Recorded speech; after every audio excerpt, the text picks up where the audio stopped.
obvious question, which the Chaim asks, at the end of Bereshis, the Torah tells us that Noah had three sons, Shem, Chom, and Yefes. And yet, in this parsha again, it repeats.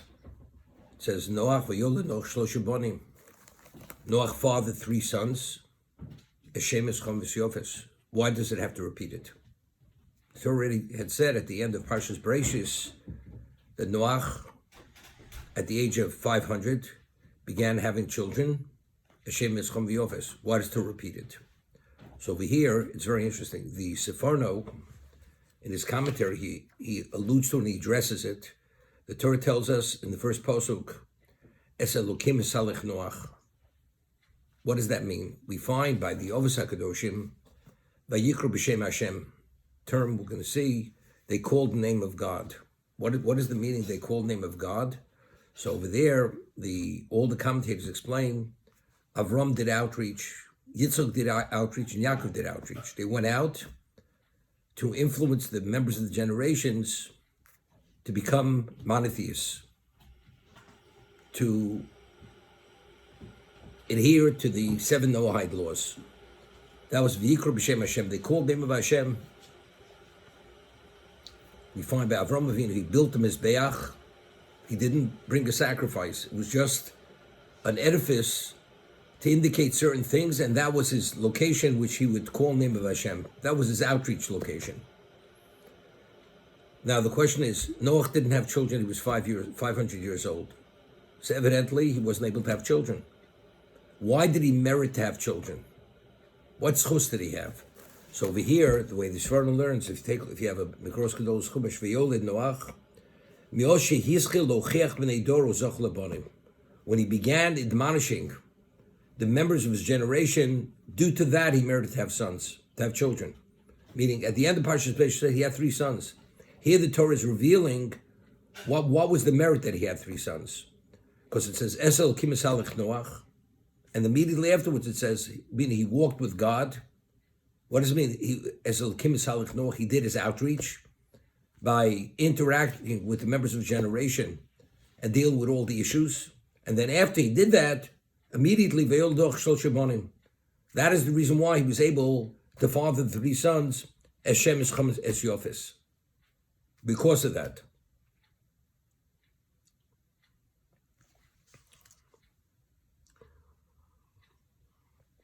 I mentioned yesterday the name of the Rabbi Nebachia. We find there are many parallels between Noach and Adam Rishon. Adam Rishon had three sons. He had Cain, Hevel, and Shais. Who was Cain? Cain was an evil man. Who was Shais? Shais was the tzaddik. Hevel was the middle of the road son. Noach has three sons. Shem is the tzaddik, Chom is the Rasha, and Yefes is the middle of the road son.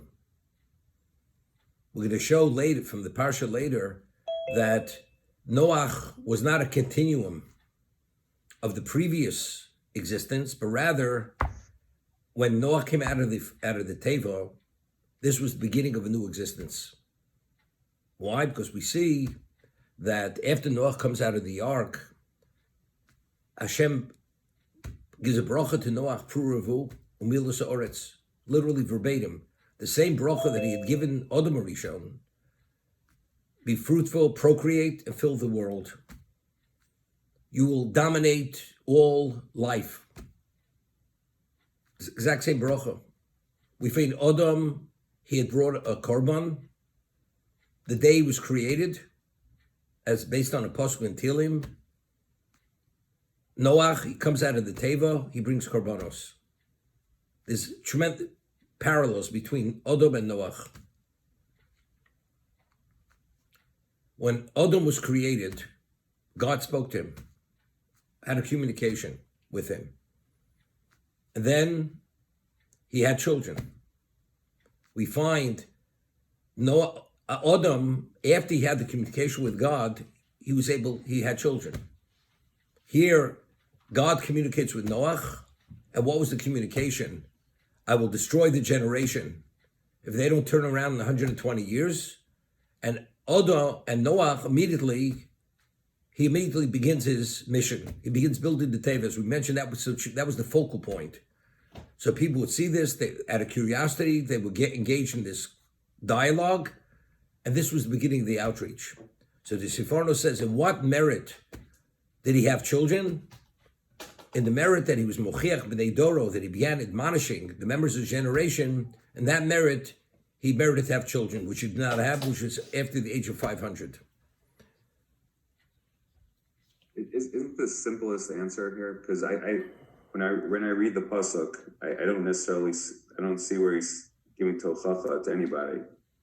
Isn't the simplest explanation that until now Noach wasn't going to be the one who was going to continue the world?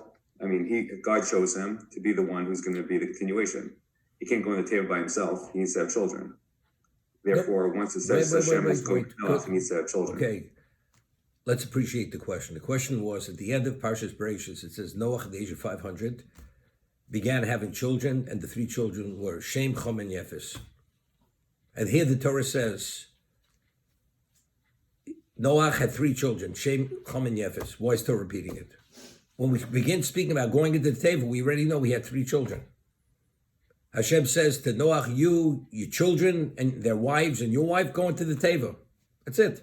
What do we have to identify them again? He had three children, and by name. What do we have to identify again? We already identified them. He had three sons, Shem, Cham, and Yafes. Why the repetition? The answer is the Sforno is learning because here the Torah is revealing to us why did he merit to have children. He only merited to have children because of what he did. Otherwise, he wouldn't have merited to have children. That's how the Sforno is learning. I mean, Rashi himself deals with the Midrash. Why didn't he have children before 500 years old? So he explains that if they would have been Rishonim, they would have perished in the Mabul. Before the Great Flood, since people lived 700, 800, 900 years, a person was only considered culpable for his actions only if he was 100 years old. If he was less than 100 years old, he was considered like a minor. As a result of that, it was important that Noach's children should be less than 100 when the Great Flood came. So regardless of what they did, they're not held liable for their actions. And therefore, and we find when they went into the table, why did they go into the ark? In the merit, it says, in the merit of Noach, because they were Noach's children, they went into the ark. But if they would have been adults, and they would have failed, there would have been liability. So therefore, he only began having children at the age of 500, only so that they should be able to survive regardless of what they are. We'll see Rashi in a minute. If they would be Rishoyim, it's a problem. And if the Tzaddikim, that's separate. You have to say, he says, Hashem would have required 3 Tevos. That now that they're considered minors, they go into the same ark together with Noach. But if they would have been adults, they would have need their own Tevo. They would have need their own arks. Why? I mean, if they be adults, why can't they? And they're worthy to be saved. Why couldn't they go into the same ark? What did they need? Each would have needed their own Tevo. Okay? 1 second.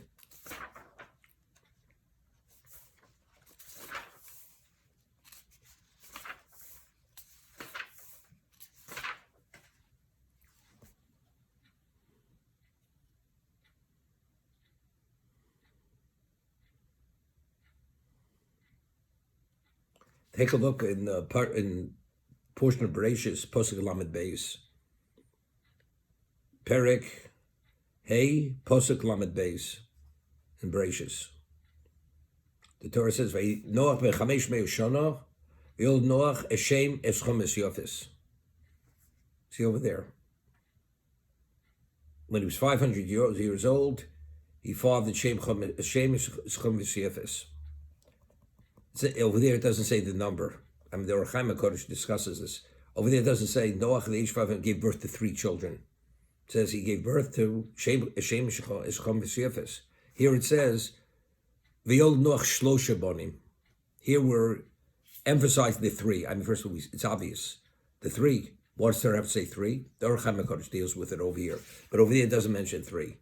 So over there, Rashi, take a look in Rashi, Lamed Beis, Omer Reb Yudin, Matam Kol Ador Sali Holidu Lemeu Sharav Zem Mechamish Meus. All the generations after 100 years old, they began fathering children. Why Noach was at 500? Omer Kodesh Baruch Hu, Im Rishoim Heim, because if they would be evil, Yovdu B'mayim, they would perish in the water, in the flood waters.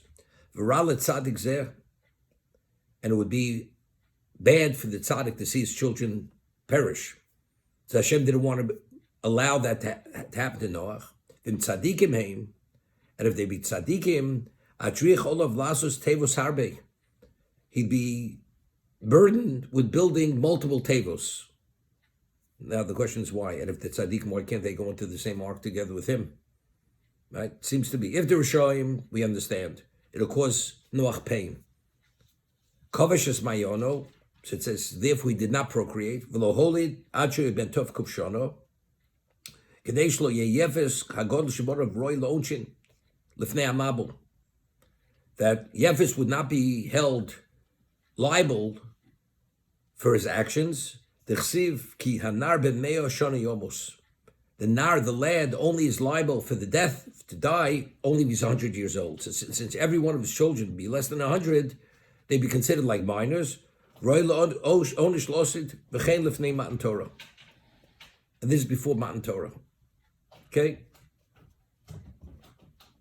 So again, if they be Rishoyim, they would perish, would cause him pain. So therefore, he did not procreate until he was 500 years old, so they should be less than 100 years old at the time of the Mabul.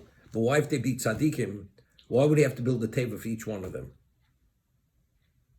Why couldn't they all go into one teva?